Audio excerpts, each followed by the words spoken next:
One big shift I've started to notice, and if you think of the government controlling mainstream media, i.e. the BBC, they could quite control a narrative, they could control the newspaper headlines, and they could basically hide behind the veneer of what they're pushed out to the media and the public.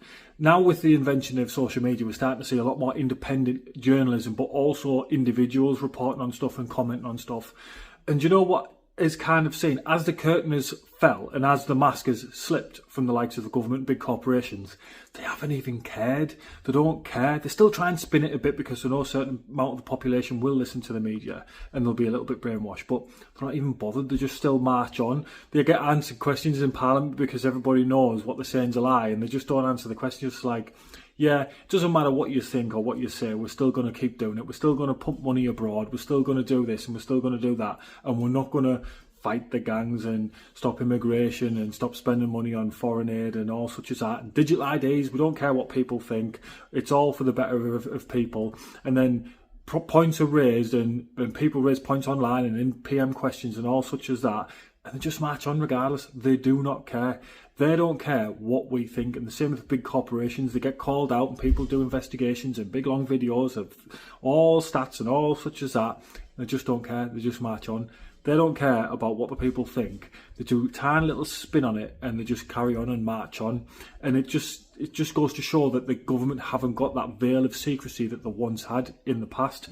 And that's probably why things seem so much more chaotic, because things get leaked and people report stuff. And I think because the public is a little bit more aware of what's going on and information is shared a lot more now, the veil is unveiled a lot more, and the true motives and narratives become more apparent on a daily basis. I suppose in a sense that's a good thing, because it gives us a little bit more power, and when we come to voting we have a bit more of an understanding of what's really going on. But do we really have much power in between elections? We probably don't. We can protest and do petitions and such as that, but that's about it, other than moaning online. But yeah, it's a massive shift in the way and the transparency of not just corporations but governments, for sure. And moving forward, I think the more and more stuff's happened, the more and more people have come aware, and the more and more people have become politicised. And now there's quite a spotlight on politics from probably a broader section of the UK public, to be honest.